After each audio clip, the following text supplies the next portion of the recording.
Hello my friends, I'm GHondo, and welcome back to our Let's Play of Darkest Dungeon.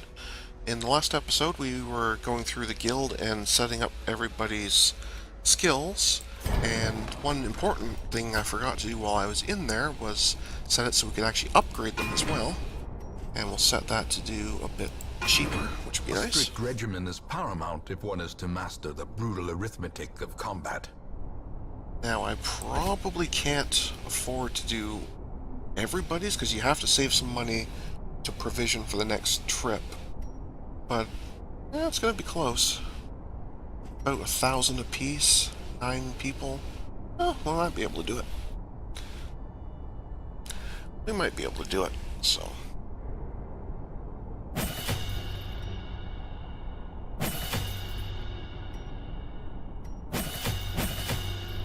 Let's just juice up the ones we're actually using. And like if you look at any one, what it does, it shows you what it increases, and generally it basically gives you a +5 bonus to accuracy for most things, maybe a small percentage to damage or accuracy. They all pretty much do the same sort of idea. Sometimes the bleed blight ones will do a little bit stronger effect, or have a better chance to force non-resistance, that sort of thing. Like none of these upgrades by themselves are terribly strong, but incrementally they do add up. Eventually it gets pretty strong, so. Which one? I have 2 through 5, okay.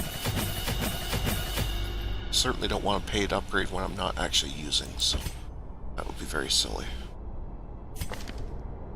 1, 2, 5, 6.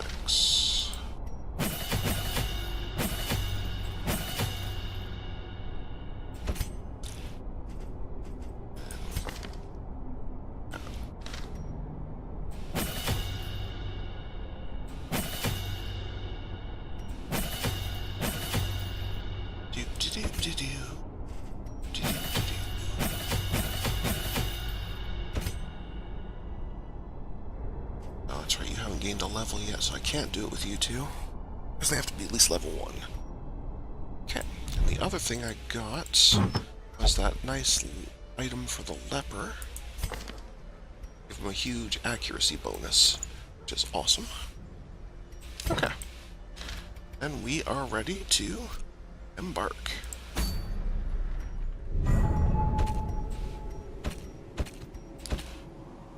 So again, I like to always bring new people to let them at least get level 1. I'm going to let him stay home, he's a bit stressed. Actually, I'm going to send him because the jester can actually de-stress him a bit. I could send him, but I don't have any actual frontline fighter. Maybe we'll just, we'll take the leper again. They work really well all together. Okay.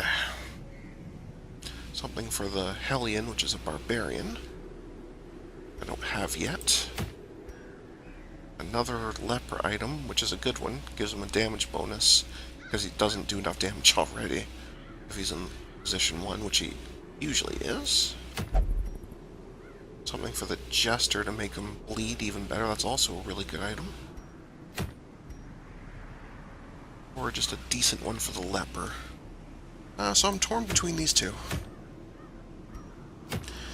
Both 90%. One does paintings, which I have 5 of. The other does busts, which I have 14 of. So let's do this one because I'm lower on portraits. That's really all the difference it makes. Okay, so bring some food and some torches. Some holy water. Shovels. Probably don't even need 2 keys, let's take 1 key. Yeah, that should probably do.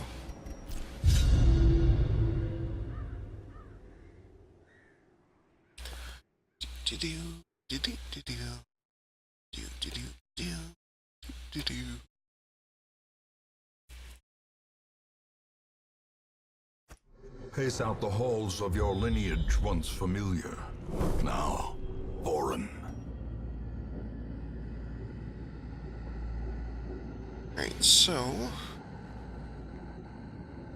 I do this with the least amount of backtracking. this way and around. I'm backtracking this way. I go over, back. Now there's going to be some backtracking regardless. I don't think it really matters. We'll be stuck backtracking a fair bit.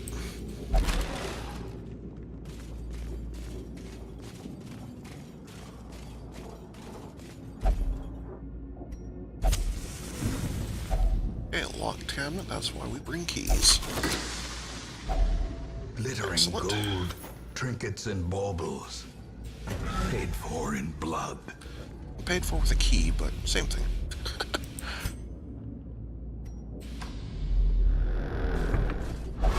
Now, Mechanical hazards, possessed by evil intent.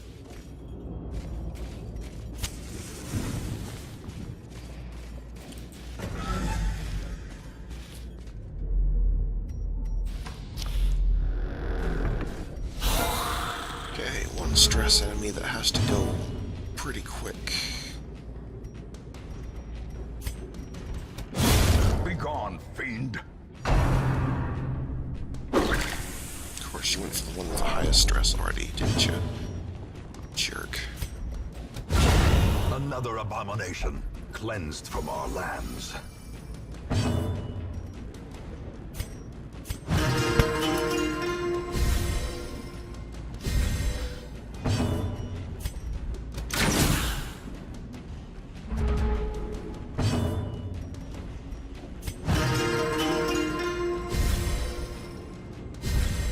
Inspiration and improvement. Good dodge. Another smite. one falls. Stuff. A Excellent. trifling victory, but a victory nonetheless. Stack of books is a good one, but we'll try it anyway. Bad one. What'd you get, diurnal? That actually doesn't matter because I never let the torch go that low, so that one doesn't really matter.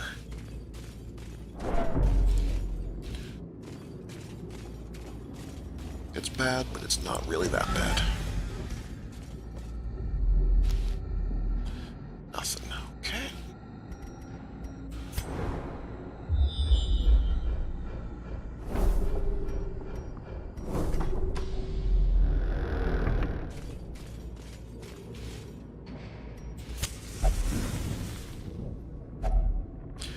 You're hungry, no problem. Never ever run out of food, or they will take huge stress penalties. A fortune, waiting to be spent. Now, it may sound silly to think people would get stressed out being buried in a dungeon with no food, but apparently that really is stressful. Funny. Let's go do this battle. Oops. I saw it right at the last second. There was a trap on the ground there, and I saw it. Just walked right into it anyway. Not good. The way is lit. The path is clear. We require only the strength to follow it. Okay, good. No stress enemies. Just some bunch of damage enemies.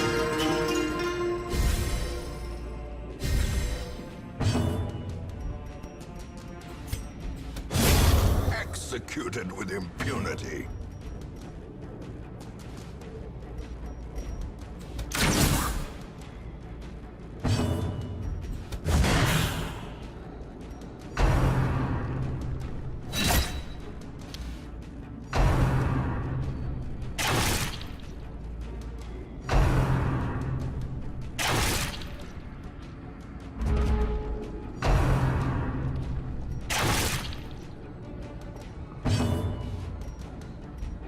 Okay, start healing. That's right, you can't heal the fourth position. You can't heal yourself. That's not good.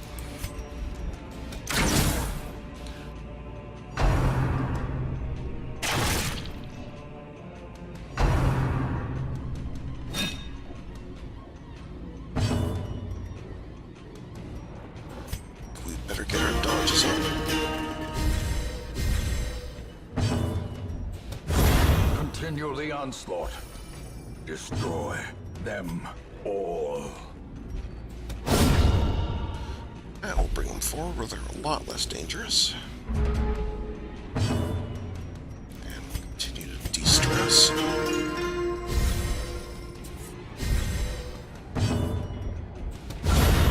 Obliterated.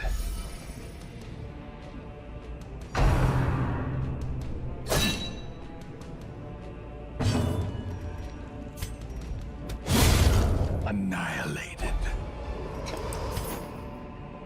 Sounds good. Let's move on.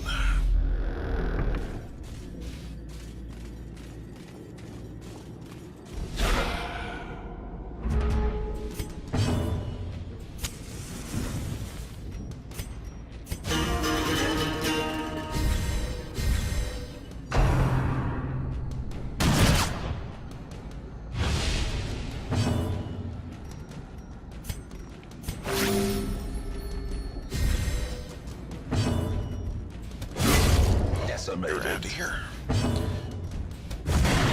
You're almost out of here.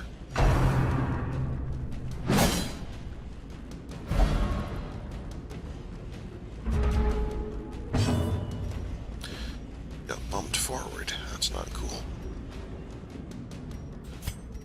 Press this advantage. Let's make them regret it. Give them no quarter.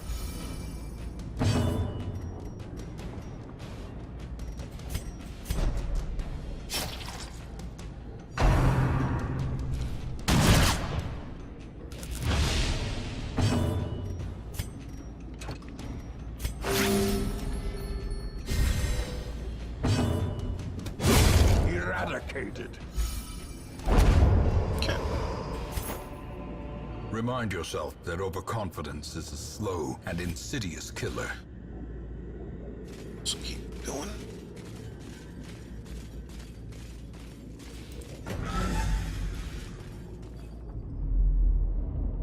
Nothing. Okay, so now we have to backtrack to here.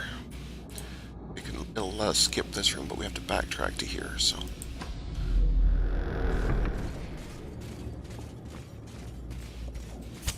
In Radiance, may we find victory.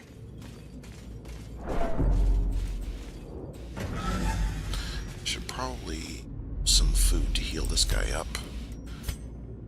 As long as I keep 4 back in case we get the hunger event. That'll be okay. That's a little better. Okay.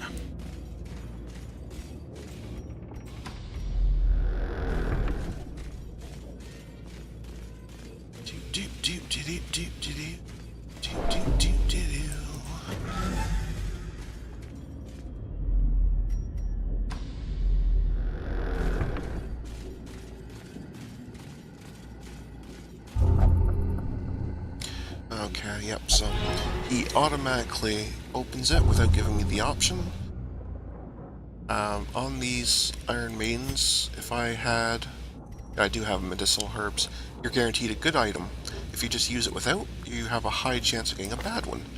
Since he has Bloodthirsty, that means he's automatically going to use those without asking, and for his trouble, gained another bad trait. Idiot. Idiot. I do not have a key. I don't think we can do anything. Yeah, I didn't think so. It's a really unlikely one to get something good if I'm out of torches. If you don't have a key to those.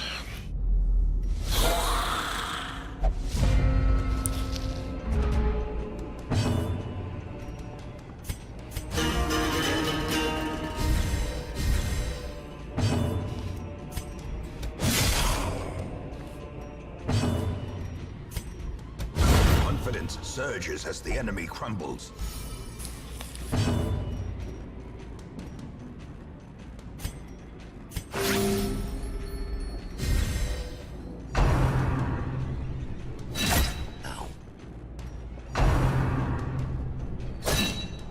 I guess I don't have to worry about healing too much unless somebody gets really, really low, because this should be the last battle of this dungeon.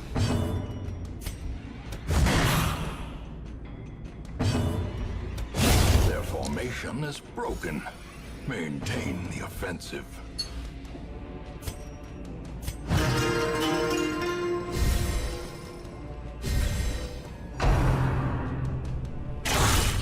That's not nice. Grievous injury. Palpable That's fear. not good.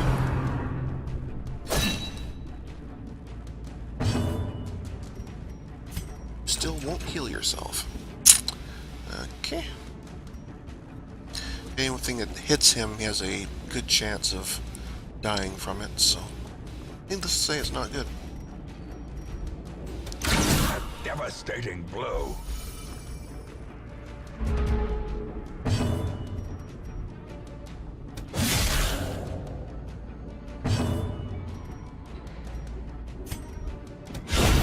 As the fiend falls, a faint hope blossoms. Just before we do, though, there is a chest here we would like to have. And just to make sure nothing funny happens, we will heal him. Even if he has just a single hit point, it's totally fine. At least in terms of dying instantly. A mechanic that becomes very important in boss fights. Belong to us, and we will find whatever secrets they hold.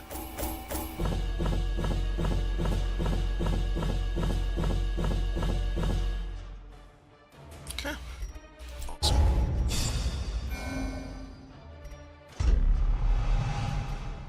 Deal. Decent. Bad. And very good. Well, yeah, I guess I do use him once in a while. He's mostly a stress guy, but he does have the bleed attacks, so that's not a bad one.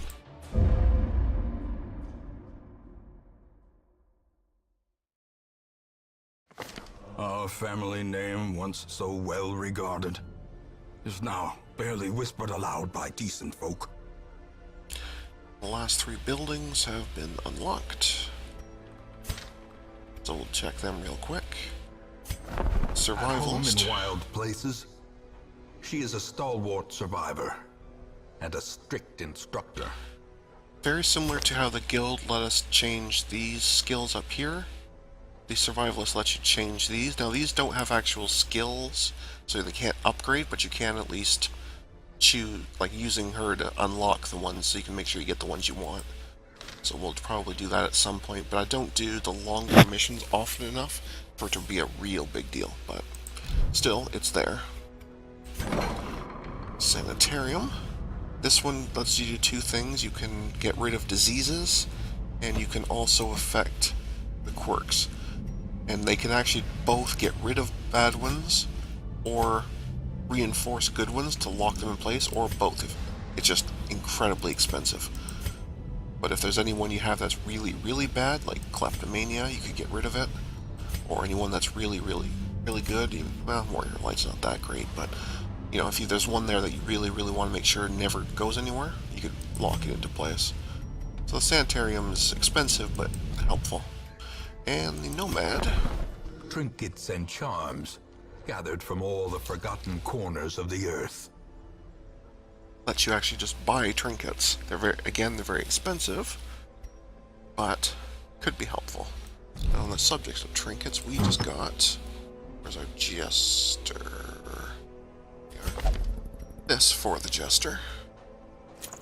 So now those bleed attacks have a much better chance of actually working, which is cool. Just before we drop off for today, let's see if there's people we want. Why, yes, there are. And we have room to make sure we have room for them. More arrive, foolishly seeking fortune and glory in this domain of the damned. There's 3 more classes we didn't already have, so the Bounty Hunter. Okay, those are very, very bad, and those aren't that great, but that's fine. I tend to use the Bounty Hunter again as a frontline fighter. It has a lot of stuff for like knockbacks and pull forwards. If you want to, you can use them as a manipulator of orders. The But thrill of the hunt. The promise of payment. I generally just use them the same way I use the Man-at-Arms, just as a general melee fighter. The Abomination. That's bad, that's not that helpful. Is a really neat one, because on his own he could only do a very few things, but he can also turn into a monster. Picture like Dr. Jekyll and Mr. Hyde type idea, where this is, you know, him in Dr. Hyde mode, and then this turns him into, or excuse me, Dr. Jekyll, and then this turns him into the Hyde mode. So he turns into a monster, and then he, of course, gets, like, rakes and rages and slams and all that sort of thing. The downfall to that is whenever he changes, it scares the rest of your party members, and they take stress.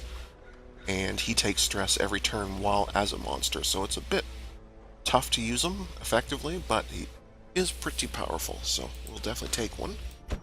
Oh, and the other thing is when you have an abomination in the party. Tortured and reclusive. This man is more dangerous than he seems. The religious types, like the Crusader, Vestal, and Leper, will not go in the same party as him. They just refuse. Which is kind of annoying, but anyway. Fated's a good one. That's not that great. The Grave Robber's not a bad one. I tend to use it just as another, almost like another Highwayman, but they're not quite as good. But still, they are a decent class, and they do have a little bit of blight going on, so they're not bad. To those with a keen eye, gold gleams like a dagger's point. Okay, so we're going to pop in the guild and make sure their skills. That's right, you start with all of them, so you're fine.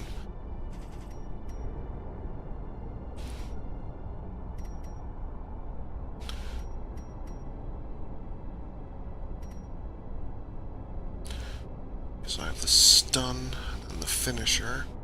Except that knocks him back 2. He's probably out of range for it. So those aren't that great. Caltrops is good. Should probably get Mark for Death to go with Collect Bounty.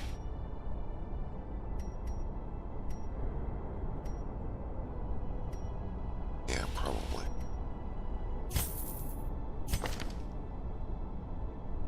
Just get rid of...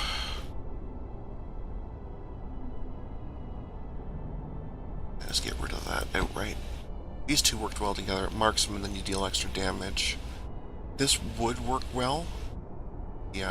To finish him with the uppercut, except for the knockback. It pushes them out of the way, and then he's probably out of range for the push him half the time. Caltrops are nice, so it gives him a bleed attack at range, so that's helpful. So we'll leave him like that. Oh, you don't have pick to the face. That's the best skill the guy has. That and the name of it's awesome. Dagger. Shadow Fade. No, I really only use pick to the face, thrown daggers, and sometimes toxin trickery. I don't really care for the lunge. But pick to the face is, of course, awesome. There we go. Okay. So everybody there is all set, and we have hit time control anyway, so this will be a good spot to stop. So thank you to everyone for watching today, and until next time folks, stay calm, and I hope you come and chill with me again in the next video. Thanks for watching. Bye now.